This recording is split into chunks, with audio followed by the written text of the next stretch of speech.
الحمد لله وكفى وسلام على عباده الذين اصطفى اما بعد. طلبہ عزیز، آواز ذرا کم کرے.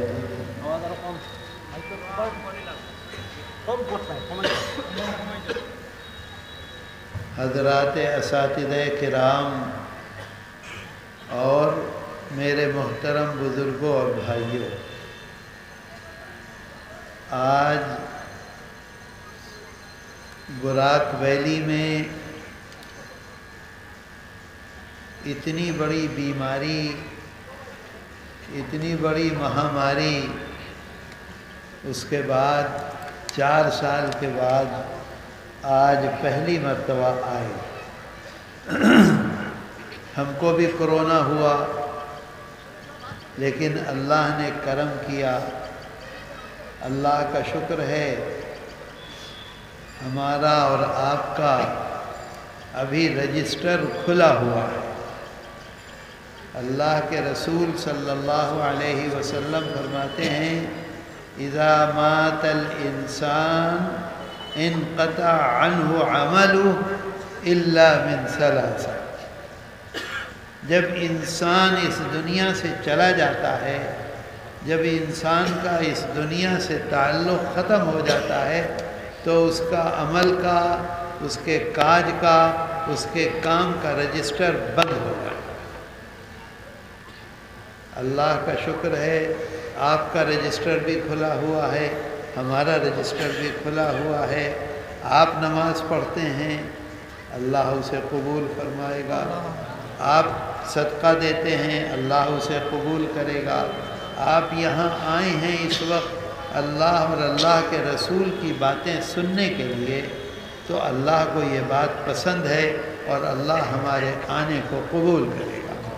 جو حضرات اس دنیا سے چلے گئے، نہ وہ آ سکتے ہیں، نہ وہ نماز پڑھ سکتے ہیں، نہ وہ روزہ رکھ سکتے ہیں، نہ اچھے کاموں کا حکم دے سکتے ہیں، نہ خراب کاموں سے بچا سکتے ہیں، تو ان کا رجسٹر بند ہو گیا. آج یہ معین العلوم مدرسہ جو ہے، اس کے 100 سال پورے ہو رہے ہیں. اللہ کا شکر ہے، اس کا احسان ہے، کرم ہے کہ 100 سال سے یہ کام کر رہا ہے، اور 100 سال سے ہمارے دین اور ہمارے ایمان کی حفاظت بہت مضبوطی سے کر رہا ہے. آج ہمارے سروں پر ٹوپیاں ہیں، چہرے پر داڑھیاں ہیں، ہماری مسجدوں میں اذان دینے والا ہے، ہماری مسجدوں میں نماز پڑھانے والا موجود ہے. یہ مدرسے ہیں، اسی وجہ سے یہ سب کچھ ہے. اگر مدرسے ختم ہو جائیں گے تو باقی رہے گا کچھ؟ اذان دینے والا ملے گا، نماز پڑھانے والا ملے گا، نکاح پڑھانے والا ملے گا، جنازے کی نماز پڑھانے والا ملے گا؟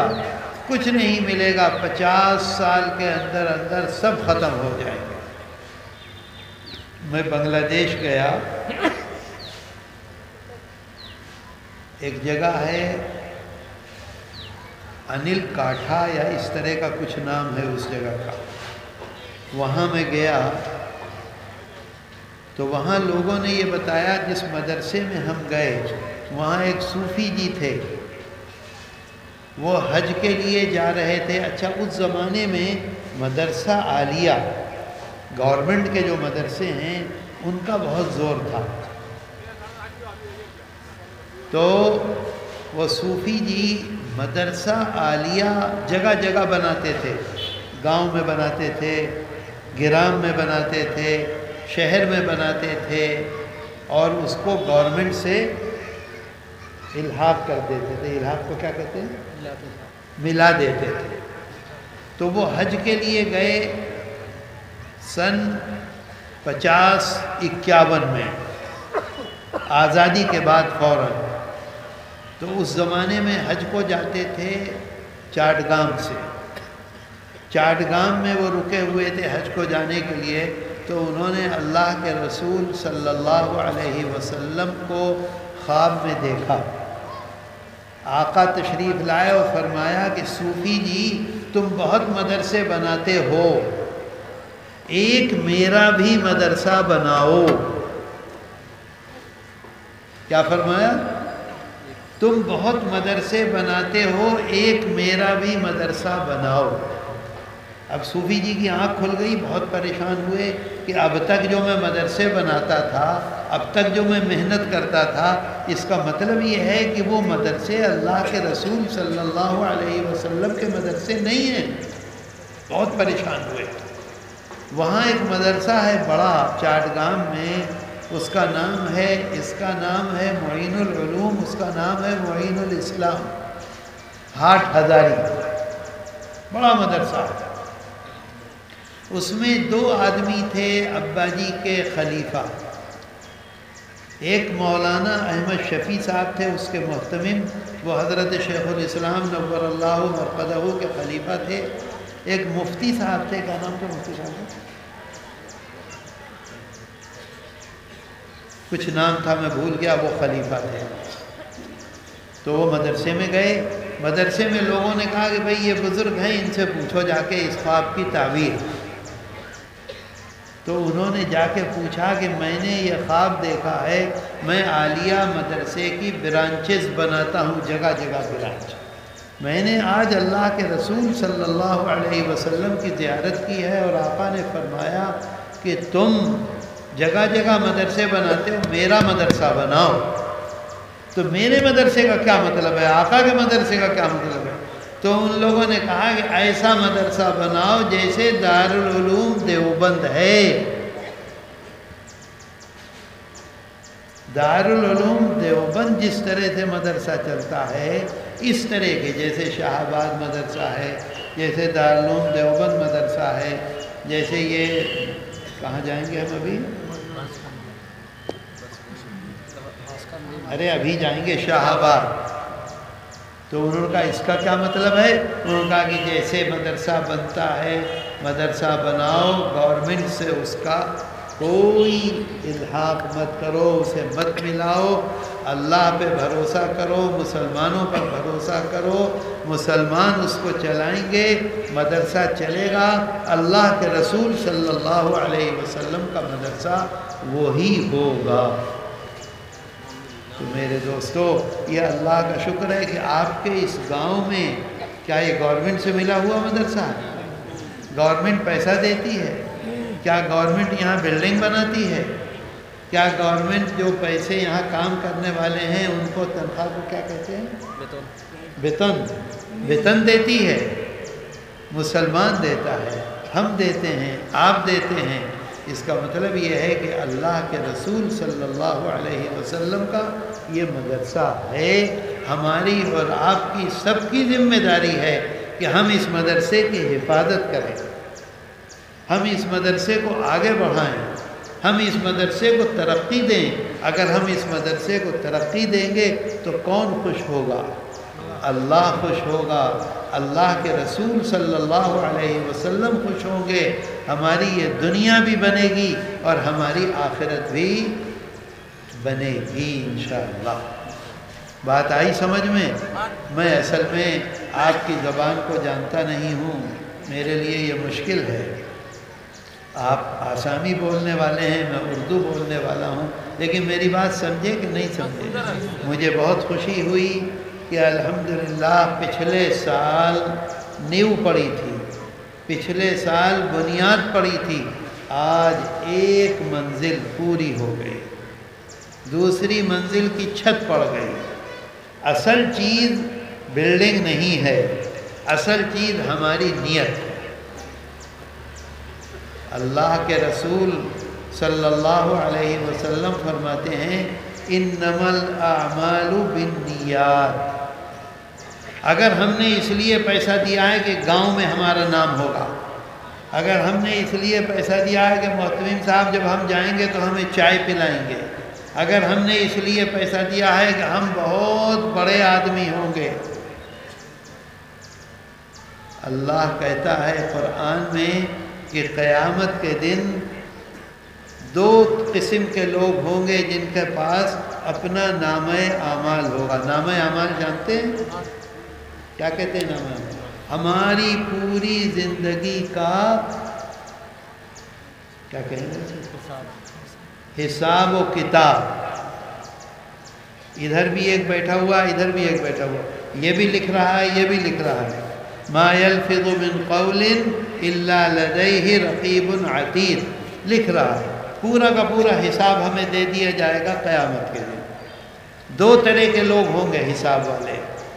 ایک وہ لوگ ہوں گے جن کے سامنے حساب ہوگا نماز نہیں پڑھی، روزہ نہیں رکھا، جھوٹ بولے، چوری کی، دھوکہ دیا، کبھی بھی حج نہیں کیا، عمرہ نہیں کیا، کسی مدرسے کو کوئی پیسہ نہیں دیا، کسی غریب کے کام نہیں آئے، ماں کا دل دکھایا، باپ کا دل دکھایا، ہر طرح کے خراب کام کیے، کوئی اچھا کام نہیں کیا.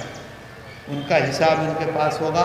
وہ اسے پڑھیں گے اور پڑھ کے کہیں گے جو کچھ اس میں لکھا ہے وہ صحیح لکھا ہے، ہم نے کوئی اچھا کام کیا ہی نہیں. اب اللہ کے پاس جائیں گے اور اللہ سے روئیں گے کہ اللہ معاف کر دے. ایک وہ لوگ ہوں گے جو کہیں گے کہ ہم نے تو روزہ بھی رکھا تھا، ہم نے تو نماز بھی پڑھی تھی، ہم نے تو عمرہ بھی کیا تھا، ہم نے تو بہت اچھی تقریر کی تھی، ہم تو شیخ الحدیث تھے، ہم تو چلے میں جاتے تھے، ہم تو عمرہ کرتے تھے، ہم نے مدرسے میں پیسہ دیا تھا، ہم نے بلڈنگ بنوائی تھی، ہم نے لڑکوں کے لیے کھانے کا پیسہ دیا تھا. اس میں کچھ بھی نہیں لکھا ہے. اس میں کچھ نہیں لکھا ہوا ہے، کوئی بات نہیں لکھی ہے. تو وہ کہیں گے کہ اللہ کے جو لکھنے والے ہیں انہوں نے ہمارے ساتھ انصاف نہیں کیا. بات آتی ہے سمجھ میں؟ نہیں آ رہی سمجھ میں؟ آ رہی ہے. انصاف نہیں کیا. ہم نے تو بہت اچھے اچھے کام کیے ہیں. اب اللہ کے سامنے وہ آئیں گے. ایک تو وہ لوگ آئیں گے جنہوں نے کوئی اچھا کام نہیں کیا، وہ آئیں گے اللہ سے روئیں گے کہ اللہ معاف کر دے. یہ لوگ آئیں گے، یہ کہیں گے ہم نے تو یہ کیا، یہ کیا، یہ کیا، یہ کیا، یہ کیا. تو اللہ کہتا ہے قرآن میں یوم تبلی السرائر. قرآن میں اللہ نے کہا یوم تبلی السرائر. تم بخاری شریف پڑھاتے تھے اس لیے کہ لوگ تم کو کہیں یہ شیخ الحدیث ہیں. تم قرآن کریم کی قرات کرتے تھے اس لیے کہ لوگ کہیں کہ قاری صاحب ہیں. تم چلے میں جاتے تھے اس لیے کہ لوگ کہیں بہت نیک آدمی ہے. تم مدرسے میں پیسہ دیتے تھے اس لیے کہ لوگ کہیں یہ دانی آدمی ہے. تم اچھے کام کرتے تھے اس لیے کہ لوگ کہیں بہت مہان انسان ہے. تو اللہ کہتا ہے اپنے پیغمبر صلی اللہ علیہ وسلم کی زبان سے، جیبہ سے اللہ کہتا ہے انا اغنی الشرکاء عن الشرک.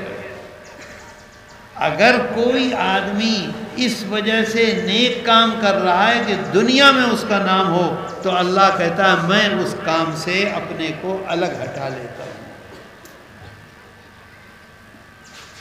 اگر اس لیے رمضان میں عمرے کو گئے کہ دنیا کہے کہ ہمارا عمرہ، ہمارا رمضان اس گاؤں میں نہیں ہوتا، حرم میں ہوتا ہے، اللہ کہتا ہے میں الگ ہٹ گیا. اب حرم میں ہوتا ہے، گاؤں میں نام ہو گیا. اگر کوئی شیخ الحدیث ہے، تقریر کرتا ہے اس لیے کہ لوگ کہیں بہت اچھی تقریر کرتا ہے، اللہ کہتا ہے میں ہٹ گیا. اب لوگوں نے کہہ دیا بہت اچھی تقریر کرتا ہے. امام اگر نماز پڑھا رہا ہے اور خوب قرات کر رہا ہے اور لوگ کہہ رہے ہیں بہت اچھی امام صاحب نے قرات کی، اللہ کہتا ہے میں اس سے ہٹ گیا. اب لوگ کہہ رہے ہیں، لوگ اس کا بدلہ دیں گے. بات سمجھ میں آئی آپ کے؟ اس کو قرآن کہتا ہے یوم تبلی السرائر. جو تمہارے دلوں میں چھپا ہوا تھا، جس لیے تم نے یہ کام کیا تھا نیک، وہ ساری چیزیں، چھپی ہوئی چیزیں اللہ ظاہر کر دے گا. تم نے یہ کام اس لیے کیا تھا، تم نے یہ کام اس لیے کیا تھا، تم نے یہ کام اس لیے کیا تھا. اللہ نے اس کا بدلہ تم کو دنیا میں دے دیا. اب میرے پاس کچھ نہیں ہے، بات سمجھ میں آتی ہے؟ کچھ نہیں ہے میرے پاس. تو میرے دوستو، اگر اللہ نے توفیق دی ہے کسی نیک کام کی تو اللہ کا شکر ادا کرو. اللہ کے سامنے رو، اللہ کے سامنے گڑ گڑاؤ، اللہ سے کہو اے اللہ تیرا احسان ہے، تو نے مجھے توفیق دے دی. میرا عمل، میری زندگی، میرا جیون ایسا نہیں تھا کہ میں یہ نیک کام کر لوں، تو نے توفیق دی، تو ہی مجھے اس کا بدلہ دے دے. بات سمجھ میں آ رہی ہے؟ تو میرے دوستو، اگر اللہ نے توفیق دی ہے مدرسے کی خدمت کی تو اللہ پر بھروسہ کرو، اللہ کا شکر ادا کرو. اگر اللہ نے توفیق دی ہے نماز پڑھنے کی تو اللہ پر کہو کہ اے اللہ تیرا احسان ہے، کسی کا کچھ نہیں ہے. اگر اللہ نے توفیق دے دی ہے روزہ رکھنے کی تو جو بے روزے ہے اس کو اپنے سے کمتر نہ سمجھو. یہ مت سمجھو کہ یہ مجھ سے نیچا ہے. کون نیچا ہے؟ پتہ نہیں کس بات کو اللہ قبول کر لے. اللہ کا احسان ہے کہ اللہ نے مجھے توفیق دے دی. ایک صحابی تھے، تمام حدیث کی کتابوں میں ہے، ایک صحابی تھے، وہ مکہ مکرمہ میں رہتے تھے. ان کا بہت بڑا مال تھا، جیسے مال ہوتا ہے نا، ایسا مال تھا، بہت بڑا دکان تھی، بہت بڑی، طرح طرح کا سامان بکتا تھا. تو جب اللہ کے رسول صلی اللہ علیہ وسلم نے ہجرت کی مدینہ منورہ سے مکہ مکرمہ کے لیے تو انہوں نے کہا کہ میں نہیں جاؤں گا، میری اتنی بڑی دکان ہے، مکے کا ہر آدمی مجبور ہے میری دکان سے سامان خریدنے پر، میں کیوں جاؤں؟ نہیں آئے. جو مشرکین مکہ تھے، کفار مکہ تھے، انہوں نے میٹنگ کی اور میٹنگ کر کے یہ فیصلہ کر لیا کہ ہم اس دکان سے سامان نہیں خریدیں گے. اب دن بھر بیٹھے رہتے تھے، لوگ آ کے بات تو کرتے تھے، سامان نہیں خریدتے. 1 مہینہ، 2 مہینہ، 4 مہینے، 6 مہینے مجبور ہو گئے. تو پھر اس کے بعد انہوں نے لوگوں سے بات کی. بہت سارا سامان تھا، گھوڑے والوں کو بلایا، اونٹ والوں کو بلایا، مزدوروں کو بلایا، تمام سامان پیک کیا، جو وہ تھی دکان تھی اس کو بیچا، اور تمام سامان پیک کرنے کے بعد مدینہ منورہ آ گئے. اللہ کے رسول صلی اللہ علیہ وسلم سے صحابہ نے عرض کیا کہ یا رسول اللہ، وہ صاحب تھے، وہ اپنا سارا سامان، ساری جائیداد مکہ مکرمہ میں بیچ کر مدینہ منورہ آ گئے. انہوں نے بھی ہجرت کی ہے. آقا نے فوراً فرمایا، کیونکہ جبریل امین آ گئے. جبریل امین نے آ کر بتلا دیا کہ ان کے دل میں کیا تھا. جبریل امین نے آ کے بتلایا. آقا نے فرمایا صلی اللہ علیہ وسلم نے کہ جس نے ہجرت کی ہے اللہ کے لیے اس کی ہجرت ہے، جس نے ہجرت کی ہے مال کے لیے اس کی ہجرت نہیں ہے، اس کا عمل قبول نہیں ہے. بات سمجھے؟ اگر ہم نے مال خرچ کیا ہے اپنی عزت کے لیے تو اللہ کے ہاں ہمارا عمل قبول نہیں ہے. اگر ہم نے کوئی کام کیا اس لیے کہ دنیا میں ہمارا نام ہو، اگر دنیا میں نام ہو گیا تو اللہ کے ہاں قبول نہیں ہے. ایک صحابی تھے، وہ ایک عورت سے شادی کرنا چاہتے تھے، بہت خوبصورت عورت تھی. وہ عورت مدینہ منورہ آ گئی. اس نے یہ شرط لگا دی، اگر تم مکہ مکرمہ سے مدینہ منورہ آؤ گے تو میں تم سے شادی کروں گی، نہیں تو نہیں کروں گی. وہ ہجرت کر کے مدینہ منورہ آ گئے. اللہ کے رسول صلی اللہ علیہ وسلم سے صحابہ نے عرض کیا کہ یا رسول اللہ، وہ بہت بڑے آدمی ہیں، جوان آدمی ہیں، وہ بھی ہجرت کر کے آ گئے. آقا نے فرمایا نہیں، انہوں نے عورت کے لیے ہجرت کی ہے، اللہ کے لیے ہجرت نہیں کی.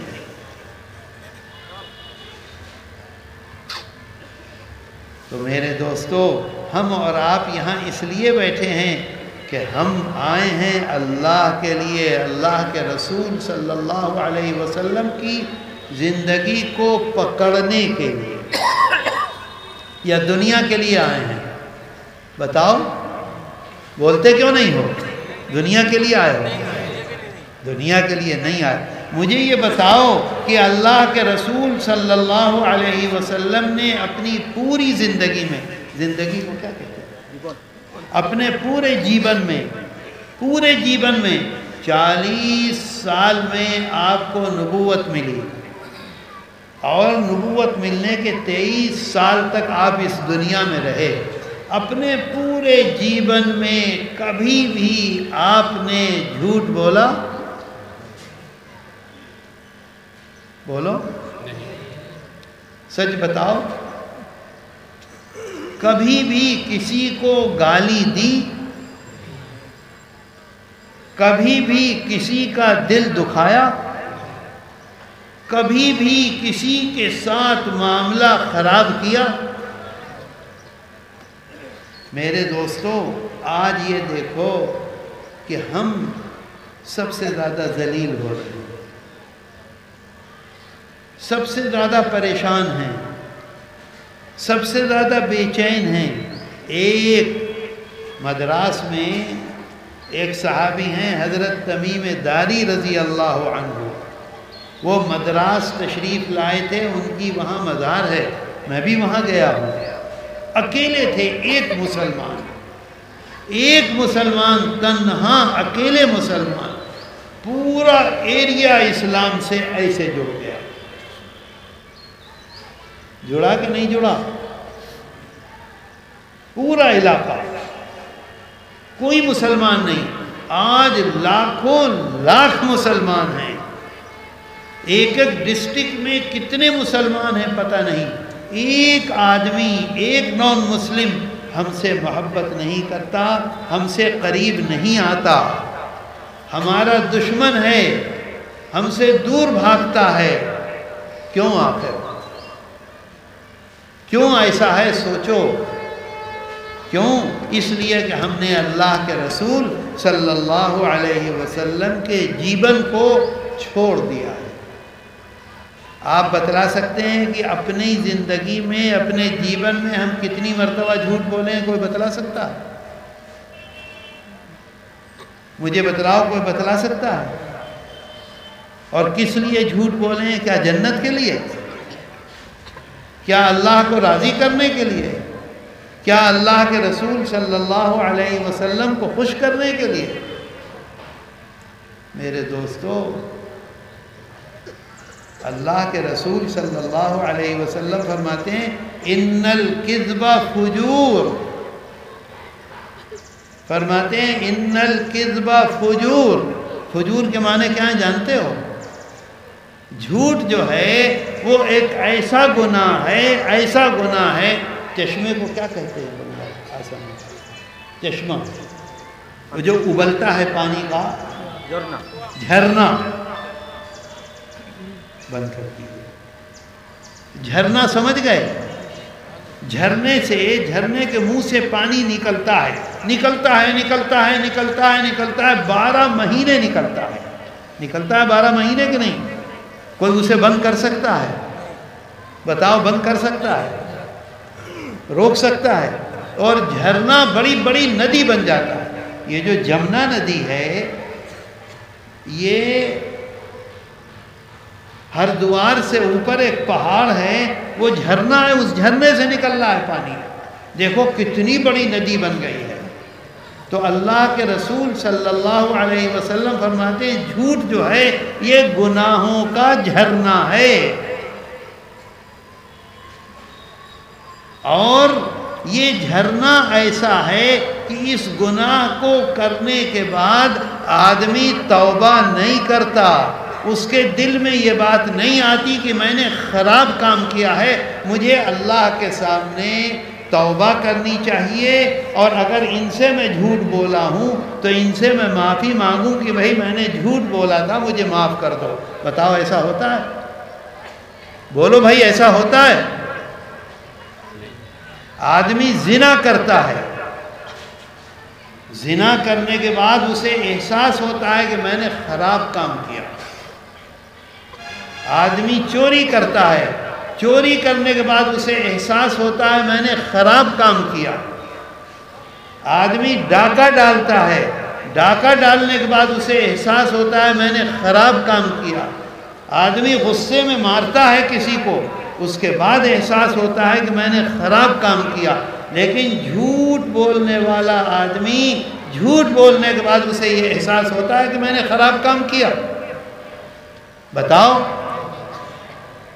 مسجد میں بیٹھ کے جھوٹ بولتا ہے، اپنے بزنس میں بیٹھ کے جھوٹ بولتا ہے، اپنے گھر میں بیٹھ کے جھوٹ بولتا ہے، اپنے بچھونے پہ بیٹھ کر جھوٹ بولتا ہے۔ آقا فرماتے ہیں ان الکذب فجور وان الفجور یہدی الی النار۔ جب آدمی چشمے سے پانی، جھرنے سے پانی نکل رہا ہے، یہ گناہ ایسا ہے کہ روزانہ آدمی جھوٹ آگے بڑھتا ہے۔ آج 2 جھوٹ بولا، کل 3 جھوٹ بولے، پرسوں کو 4 جھوٹ بولے، اس کے بعد 5 جھوٹ بولے۔ جھوٹ بولنے کی عادت ہوتی ہے کہ جھوٹ بولتا رہتا ہے۔ بتاؤ، بولتا رہتا ہے کہ نہیں بولتا رہتا، یا رک جاتا ہے؟ ان الکذب فجور وان الفجور یہدی الی النار۔ جھوٹا آدمی جہنم میں جائے گا، بے عزت ہوگا، ذلیل ہوگا، ناکام ہوگا، کامیاب نہیں ہوگا، نہ بچوں کی طرف سے، نہ کاروبار کی طرف سے، نہ صحت کی طرف سے، نہ دل کی طرف سے، بربادی ہی بربادی آئے گی۔ بات سمجھ میں آتی ہے؟ نہیں آتی سمجھ میں؟ بتاؤ، جھوٹ کو ہم گناہ سمجھتے ہیں، جھوٹ کو ہم گناہ سمجھتے ہیں، شراب کو گناہ سمجھتے ہیں، زنا کو گناہ سمجھتے ہیں، لواطت کو گناہ سمجھتے ہیں، چوری کو گناہ سمجھتے ہیں، ڈاکے کو گناہ سمجھتے ہیں، جھوٹ کو نہیں سمجھتے۔ جھوٹ بول کے آئیں گے، مصلی پر کھڑے ہو جائیں گے نماز پڑھانے کے لیے۔ بتاؤ، ہوتا ہے کہ نہیں؟ کوئی زنا کر کے آئے گا، مصلی پر کھڑا ہونے دے گا؟ کوئی شراب پی کر آئے گا، مصلی پر کھڑا ہونے دے گا؟ قرآن میں اللہ کہتا ہے الم تر کیف ضرب اللہ مثلا کلمۃ طیبہ کشجرۃ طیبہ اصلها ثابت وفرعها في السماء تؤتی اکلها كل حین بإذن ربه ويضرب الله الامثال للناس لعلهم يتذكرون وَمَثَلُ كَلِمَةٍ خَبِيثَةٍ كَشَجَرَةٍ خَبِيثَةٍ اجْتُثَّتْ مِنْ فَوْقِ الْأَرْضِ مَا لَهَا مِنْ قَرَارٍ۔ میرے دوستو، اصل میں مجھے ابھی ایک تقریر میں اور جانا ہے، وہاں دیر ہو جائے گی۔ یہ قرآن کریم کی آیت ہے، ہم یہ سمجھتے ہیں کہ جھوٹ گناہ نہیں ہے۔ اللہ قرآن میں کہتا ہے الم تر کیف ضرب اللہ مثلا کلمۃ طیبہ۔ جھوٹ کو کہتا ہے صاف پاک بات، پاک بات، مثلا کلمۃ طیبہ۔ طیب کسے کہتے ہیں؟ مدینہ طیبہ کہتے ہیں، طیبہ مانے پاک۔ اللہ کہتا ہے سچی بات پاک بات ہے، اور جھوٹی بات کو کیا کہتا ہے؟ کلمۃ خبیثہ۔ خبیث کسے کہتے ہیں؟ گندی چیز کو، خبیث چیز کو، جھوٹ بات کو اللہ قرآن میں کہہ رہا ہے یہ خبیث بات ہے، اور سچی بات کو کہہ رہا ہے یہ پاک پوتر بات ہے۔ بات آتی ہے سمجھ میں؟ بھئی اب دیر ہو جائے گی، تھوڑی سی بات بتلا دوں۔ الم تر کیف ضرب اللہ مثلا کلمۃ طیبہ کشجرۃ طیبۃ، جیسے کہ پاک صاف پوتر گاچھ، پاک صاف پوتر درخت، پاک صاف پوتر کھجور۔ کھجور کا درخت جو ہوتا ہے، ابھی آپ کے ہاں اتنا بڑا طوفان آیا تھا، سیلاب آیا تھا، آپ نے دیکھا کسی کھجور کے درخت کو طوفان میں زمین میں گرے ہوئے؟ بتاؤ، کسی کھجور کے درخت کو اکھڑے ہوئے دیکھا؟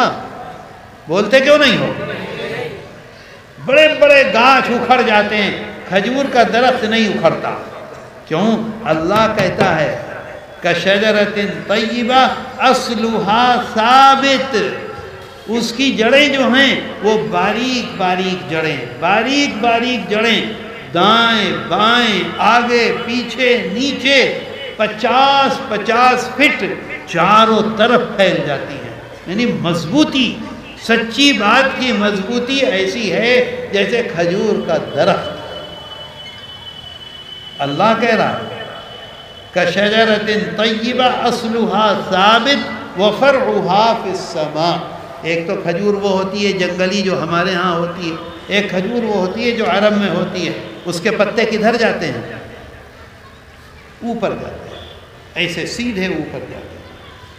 اللہ کہتا ہے وفرعها فی السماء، اس کے پتے اوپر جاتے ہیں. سچی بات ایسی ہے جو بہت مضبوط ہوگی، نیچے بھی کامیابی بھی، اور اس کے پتے اوپر جائیں گے آسمان کی طرف. تؤتی اکلها کل حین. میرے دوستو، کھجور سوکھی ہوئی سڑتی ہے. آم آپ کے ہاں پیدا ہوتا ہے، 1 مہینہ رکھو تو رہ جائے گا باقی؟ بتاؤ، سڑ جائے گا یا ٹھیک رہے گا؟ کیلا لے آئیے 1 مہینہ رکھیے، کیلا باقی رہے گا. سیب بازار سے خرید لائیے، 1 مہینہ رکھیے، سیب باقی رہے گا. یہاں سیتا پھل ملتا ہے، 1 مہینہ اسے رکھ دیجئے، سیتا پھل باقی رہے گا؟ سڑ جائے گا نا. اور اگر کھجور رکھ دیجئے، 1 سال رکھ دیجئے، 2 سال رکھ دیجئے، 5 سال رکھ دیجئے. چھوارے کو کیا کہتے ہیں؟ چھوارا جو ہے یہ تو کھجور ہے سوکھی ہوئی. آپ دیکھیے 10 سال کا چھوارا رکھا ہوا. اسی کو قرآن کہہ رہا ہے تؤتی اکلها کل حین باذن ربها. اللہ کے حکم سے کبھی وہ سڑتا نہیں، کبھی وہ خراب نہیں ہوتا. پھل ہمیشہ اس کے پھل کو کھایا جاتا. مدینہ منورہ لوگ جاتے ہیں، کھجور کا موسم آیا تھا گرمی میں. اس وقت آپ مدینہ منورہ جائیے، کھجور ملے گی کہ نہیں؟ کھجور لے کر آئیں گے کیا سڑ جائے گی؟ کھجور لے کر آئیں گے کیا اس میں کیڑے پڑ جائیں گے؟ قرآن میں اللہ کہہ رہا ہے سچی بات ایسی ہے جیسے کھجور. اللہ کہہ رہا ہے قرآن میں سچی بات ایسی ہے جیسے کھجور، ہمیشہ تمہیں فائدہ دیتی ہے. ہمیشہ سچی بات فائدہ دے گی، اس دنیا میں بھی فائدہ دے گی، آخرت میں بھی فائدہ دے گی. وَيَضْرِبُ اللَّهُ الْأَمْثَالَ لِلنَّاسِ. اللہ تعالی بتلاتا ہے، بار بار بتلاتا ہے، تمہیں بتلاتا ہے، طرح طرح سے سمجھاتا ہے تاکہ تم سیدھے اور سچے راستے پر چلو. ہم یہ سمجھتے ہیں کہ جھوٹ بات کی کوئی اہمیت نہیں ہے. قرآن میں پوری آیت ہے. قرآن میں اللہ جگہ جگہ کہتا ہے یہ صحیح یہ غلط، یہ صحیح یہ غلط، یہ صحیح یہ غلط. حضرت ابراہیم علیہ السلام کا واقعہ سناتا ہے، نمرود کا واقعہ سناتا ہے، فرعون کا واقعہ سناتا ہے. وہ غلط تھے، دیکھو کیا ہوا، یہ صحیح تھے، دیکھو کیا ہوا. آج مسلمان سب سے زیادہ گناہ جو کرتا ہے جھوٹ کا کرتا ہے. بتاؤ کرتا ہے کہ نہیں؟ جھوٹ کو گناہ سمجھتا ہے. آگے کہتا ہے اللہ وَمَثَلُ كَلِمَةٍ خَبِيثَةٍ. خبیث کہہ رہا ہے اللہ جھوٹ کو. كَشَجَرَةٍ خَبِيثَةٍ نِجْتُثَّتْ مِنْ. اچھا، کھجور کے بارے میں سچ کہتا ہوں، میں نے دیوبند میں اپنے مدرسے میں کھجور لگا رکھی ہے. پتہ نہیں آپ کو اندازہ نہیں، 10 فٹ کا جو کھجور کا درخت ہے، 12 سے 15 آدمی اسے اٹھاتے ہیں. کاٹنے کے بعد اتنا بھاری اتنا بھاری اتنا بھاری نہیں اٹھتا. 12 آدمی 15 آدمی. میں نے کھجور لگائی تھی وہاں اپنے مدرسے میں، وہ جنگلی کھجور تھی. اب مدینہ منورہ والی کھجور منگائی ہے تو میں نے ان لوگوں سے کہا کہ 1-1 فٹ اسے کاٹو، 1-1 فٹ کاٹو جنگلی، کیونکہ وہ اٹھتا ہی نہیں ہے. GBC منگانی پڑتی ہے، GBC اسے اٹھاتی ہے. مدینہ منورہ والی کھجور منگائی، 5-5 فٹ کی کھجور تھی، کوئی آدمی اسے اٹھا کے ٹرک سے گڈھے میں نہیں رکھ سکا، جی بی سی منگائی، جی بی سی نے اسے اٹھایا اور گڈھے میں رکھا، اتنی بھاری ہوتی ہے۔ آپ کے یہاں کھجور کا درخت لگا ہوا ہے، اگر 20 آدمی مل کر اسے دھکا دیں کیا گرا دیں گے؟ اصلھا ثابت، اللہ کہہ رہا ہے اس کی جڑیں زمین میں اتنی مضبوط ہوتی ہیں کہ تم اسے گرا نہیں سکتے۔ اور جھوٹ بات کہتا ہے، نجتثت من فوق الارض ما لها من قرار۔ ایلوا ایک درخت ہوتا ہے، ایلوا کڑوا، اس کا پھل اتنا بڑا بڑا آتا ہے، ہرا ہوتا ہے، پھر پک کے لال ہو جاتا ہے، اس کو بکری بھی نہیں کھاتی، اس کو گائے بھی نہیں کھاتی، اس کو چڑیا بھی نہیں کھاتی، سڑ کے گر جاتا ہے، اسے کوئی آدمی بھی نہیں کھاتا، اور اگر 20 سال کا درخت ہے، ایک بچہ اسے ایسے پکڑ کر اکھاڑے زمین سے اکھڑ جاتا ہے۔ تو اللہ کہتا ہے جھوٹ ایسا ہے جیسے ایلوا، کوئی فائدہ نہیں، کسی کو کچھ بھی فائدہ نہیں پہنچتا، نقصان ہی نقصان ہے، اور کھجور میں ہر آدمی کو فائدہ۔ میرے دوستو سمجھ میں آئی بات؟ آج سے جھوٹ بولو گے؟ آج سے جھوٹ بولو گے؟ وعدہ کرو ہاتھ اٹھا کے، آج سے کوئی جھوٹ بولے گا؟ انشاءاللہ نہیں بولیں گے۔ اور دوسری بات یہ، اپنی نیت درست رکھو، اگر اللہ نے توفیق دے دی ہے نیک کام کی تو یہ اللہ کا احسان ہے، اگر اللہ نے توفیق دے دی ہے مدرسے کی خدمت کی تو یہ اللہ کا احسان ہے، اگر اللہ نے توفیق دے دی ہے مفتی صاحب کو مدرسہ قائم کرنے کی یہ اللہ کا احسان ہے، اگر اللہ نے توفیق دے دی ہے نماز پڑھانے کی تو یہ اللہ کا احسان ہے، اگر اللہ نے توفیق دے دی ہے مدینہ منورہ حاضری کی، عمرے کی، یہ اللہ کا احسان ہے، اگر اللہ نے توفیق دے دی ہے روزہ رکھنے کی تو یہ اس کا شکر ہے، اگر اللہ نے توفیق دے دی ہے چلے میں جانے کی تو یہ اس کا احسان ہے، اس نے ہمیں توفیق دی۔ دوسرے کو اپنے سے کم مت سمجھو، اگر داڑھی رکھنے کی توفیق دے دی ہے تو جو داڑھی کٹاتا ہے اس کو اپنے سے کم مت سمجھو، اگر ٹوپی اوڑھنے کی توفیق دے دی ہے تو جو ننگے سر رہتا ہے اسے اپنے سے کم مت سمجھو، یہ تو اللہ کا احسان ہے۔ اہدنا الصراط المستقیم، روزانہ ہم اللہ سے مانگتے ہیں اے اللہ ہمیں سیدھے راستے کی توفیق دے دے، اللہ نے توفیق دے دی، ہمیں اللہ کا شکر ادا کرنا چاہیے۔ بات آتی ہے سمجھ میں؟ کرو گے؟ عمل کرو گے؟ عمل کر بن ضرور ضرور انشاءاللہ اللہ تعالی جو کچھ ہم نے سنا ہے ہمیں اس پر عمل کی توفیق عطا کر دے، اور ہمارا جیون ایسا بنا دے کہ ہم دوسروں کے لیے مددگار بنیں، کسی کو ہمارے جیون سے ہماری زندگی سے تکلیف نہ ہو۔ اللہ ہمیں سب کو خدمت کی توفیق عطا کر دے۔ ایک بات اور یاد رکھو، دیکھو رمضان آ رہا ہے، رمضان آنے سے پہلے ہمارے دل میں گھبراہٹ ہوتی ہے کہ روزہ کیسے رکھیں گے، ہوتی ہے کہ نہیں؟ گرمی ہو رہی ہے، دن اتنا بڑا ہو رہا ہے، کیسے روزہ رکھیں گے؟ آج پہلے دن روزہ رکھا، انتہائی آسانی سے روزہ پورا ہو گیا، اگلے دن پھر توفیق ہو گئی، ہوئی توفیق کہ نہیں ہوئی؟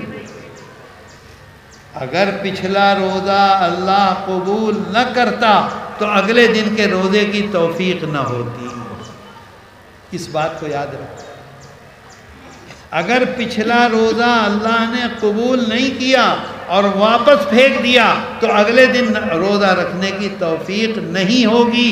اللہ نے روزہ قبول کر لیا، اگلے دن پھر ہم نے روزہ رکھ لیا۔ آپ دیکھیے عید کے دن کتنے لوگ ہیں جو نماز کو آتے ہیں، روزہ رکھتے ہیں؟ بتاؤ، جمعے کے دن آخری جمعے کو کتنے لوگ آتے ہیں جمعے کی نماز پڑھنے کے لیے، اور عصر میں کتنے لوگ آتے ہیں؟ کچھ بھی نہیں۔ جمعے کے دن جمعے کی نماز میں 1000 ہیں تو عصر کی نماز میں 50 آدمی ہیں۔ اگر اللہ توفیق دیتا ہے، قبولیت سے نوازتا تو توفیق ہوتی ہے، اگر قبول نہیں کرتا تو توفیق نہیں ہوتی۔ جس طرح سے عید کی نماز میں مسلمان آتا ہے، عید کی نماز تو واجب ہے اور دن میں 5 وقت کی نماز فرض ہے۔ اگر اللہ قبول کر لے تو ضرور توفیق دے گا، قبول نہیں کرتا توفیق نہیں دیتا۔ تو اس وجہ سے اللہ کا شکر ادا کرنا چاہیے۔ اللہ کا احسان ہے، اللہ نے ہمیں توفیق دی، اللہ اس مدرسے کو قبول کر لے، اللہ ہمیں توفیق دے دے اس مدرسے کی خدمت کی، اور جتنی ہم خدمت کریں اللہ اسے اپنے کرم سے نواز دے، قبولیت سے نواز دے۔ مفتی صاحب کو اللہ ہر طرح کی نعمتیں عطا کرے اور ہم کو ہمیشہ جھوٹ سے بچائے اور ہماری نیت کو ہمیشہ سیدھا اور صاف اور سچا رکھے۔ وآخر دعوانا ان الحمدللہ رب العالمین وصلی اللہ تعالی علی خیر خلقہ محمد وآلہ وصحبہ اجمعین برحمتک یا ارحم الراحمین۔ یہاں چندہ دو، یہاں دعا نہیں ہوگی۔ مدرسے میں کب ہوگا چندہ؟ ابھی کرو چندہ، پھر میں اٹھوں گا۔ چلو اپنا رومال دو، جلدی سے طلبہ اٹھیں، جلدی سے جلدی چندہ دو، سب لوگ گھوم جاؤ، جس کے پاس جو ہے وہ پیسہ دو، دو کسی کو نا رومال، پیچھے چلے جاؤ، پیچھے جاؤ، ادھر جو لوگ کھڑے ہوئے ہیں ان کے پاس جاؤ، لاؤ یہاں رکھو پیسہ، اس میں ڈالو، اس میں ڈالو۔ ہاں ماشاء اللہ قبول کرے گا انشاءاللہ۔ وہ جو باہر کھڑے ہوئے ہیں ان کے پاس جاؤ، ادھر پیچھے باہر جو ہیں ان کے پاس جاؤ۔ ہاں ملاقات 1000 روپے بھی نہیں دیا ہے، ملاقات کیسے ہوگی؟ 10,000 روپے دو تو ملاقات ہوگی، نہیں مانگتا ہے تو بس رکھو 1000 روپیہ، 10,000 روپے دو تو مسافہ ہوگا، نہیں تو نہیں ہوگا۔ 5,000 دیا ہے، 5,000 اور دے گا، نام لکھواؤ ان کے پاس۔ چلو آؤ ادھر آؤ، چلو چلو، 5 روپے میں نہیں مسافہ ہوتا، 10,000 میں مسافہ ہوتا۔ چلو لکھو ان کا نام، 5,000 روپے اور دے گا۔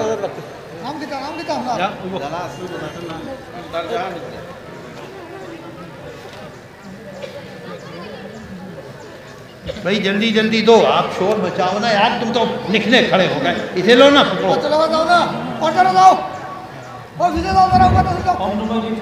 ایسے تھوڑا ہی ہوگا، مٹک مٹک کے زور سے بولو۔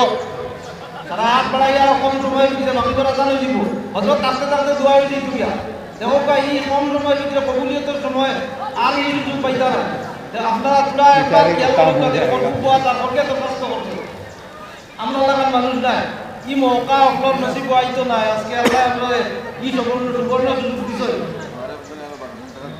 দাদারে তৌফিক আনমান তাড়াতাড়ি করো না, আজ জলদি জলদি করো না।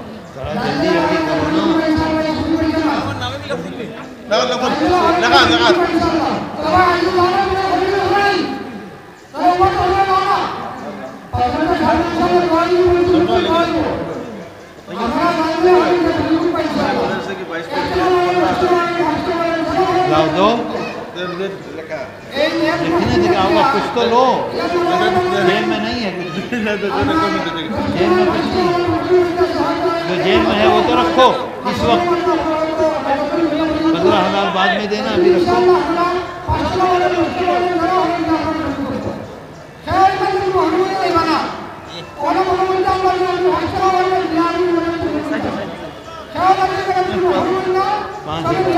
$15,000 لکھو، 5,000 دیا ہے۔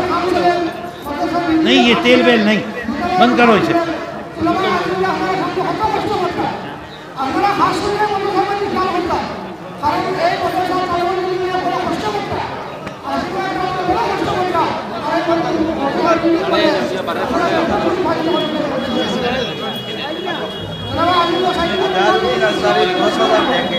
10,000 لاؤ. اللہ قبول کرے گا. دیکھو گر نہ جائے, ادھر ادھر نہ گر جائے پیسہ.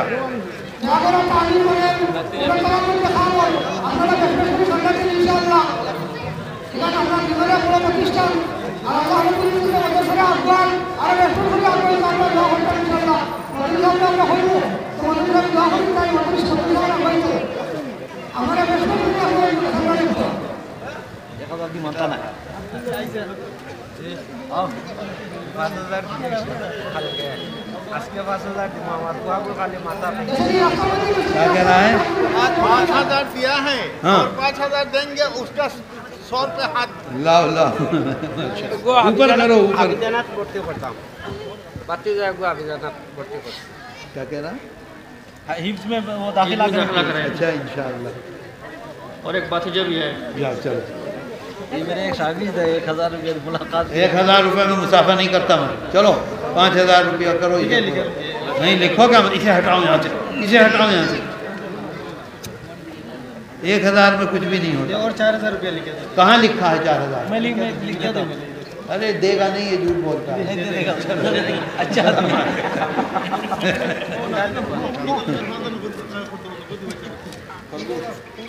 جلدی چلنا. ارے یار چلنا ہی ہے. نماز نہیں پڑھنی. 15,000 دے گا. یہ کتنا ہے؟ 25 ہے, اور پھر بعد میں دے گا.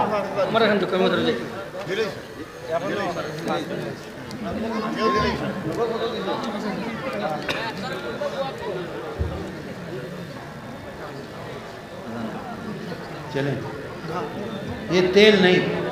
اللہم صلی علی سیدنا و مولانا محمد وعلى آل سيدنا ومولانا محمد صلاة تنجينا بها من جميع الأهوال والآفات وتقضي لنا بها جميع الحاجات وتطهرنا بها من جميع السيئات وترفعنا بها أعلى الدرجات وتبلغنا بها أقصى الغايات من جميع الخيرات في الحياة وبعد الممات إنك على كل شيء قدير. اے اللہ تو ہمارے گناہوں کو معاف کر دے. اے اللہ تو ہمارے بیماروں کو شفا عطا کر دے. اے اللہ تو ہمارے قرضوں کو پورا کرا دے. اے اللہ تو ہم سب کو جناب رسول اللہ صلی اللہ علیہ وسلم کا ساتھ حشر کے میدان میں نصیب کر دے. اے اللہ ہمارے بڑے جو اس دنیا سے چلے گئے ہیں تو ان سب کو اپنی مغفرت اور رحمت سے نواز دے. اے اللہ جو کچھ ہم نے خدمت کی ہے اس مدرسے کی, اے اللہ تو اپنی مہربانی سے اس کو قبول کر لے. اے اللہ تو ہمارے بیماروں کو شفا عطا کر دے. اے اللہ ہمارے بیماروں کو شفا عطا کر دے. اے اللہ ہمارے گھروں میں برکتیں عطا کر دے. اے اللہ تو ہم سب کی حفاظت فرما. اے اللہ تو ہمارے علماء کی حفاظت فرما دے. اے اللہ تو ہمارے مدرسوں کی حفاظت کر دے. اے اللہ تو ہمارے ایمان کی حفاظت فرما دے. اے اللہ ہم بہت گنہگار ہیں, اپنی مہربانی سے ہمارے گناہوں کو معاف کر دے. اے اللہ اپنے کرم سے ہمارے گناہوں کو معاف کر دے. اے اللہ تو ہمیں سچا بنا دے. اے اللہ تو ہمیں سچ بولنے کی توفیق دے دے. اے اللہ ہمیں جھوٹ سے نجات دے دے. اے اللہ تو ہمیں شیطان کے دھوکے سے بچا لے. اے اللہ تو ہمیں دنیا کے دھوکے سے بچا لے. اے اللہ تو ہم سب پر اپنا کرم کر دے. اے اللہ ہم یہاں حاضر ہیں, تیرے سامنے ہاتھ اٹھائے ہوئے ہیں. اے اللہ تو ہماری دعاؤں کو قبول کر لے. اے اللہ تو ہمارے بچوں کو ہماری آنکھوں کی ٹھنڈک بنا دے. اے اللہ تو ہمارے بچوں کی حفاظت فرما دے. اے اللہ تو ہمارے بچوں کو اپنی حفاظت میں لے لے. اے اللہ تو انہیں کامیاب اور بامراد کر دے. اے اللہ تو انہیں کامیاب اور بامراد کر دے. اے اللہ بہت سے لوگوں نے ہم سے دعاؤں کے لیے کہا ہے, اے اللہ اپنے کرم سے ان کی دعاؤں کو قبول کر دے. اے اللہ اپنی مہربانی سے ان کی پریشانیوں کو دور فرما دے. اے اللہ ہمارے گھر والوں نے ہم سے دعاؤں کے لیے کہا ہے, ہماری ماؤں نے, ہماری بہنوں نے, ہماری بیویوں نے, ہماری بیٹیوں نے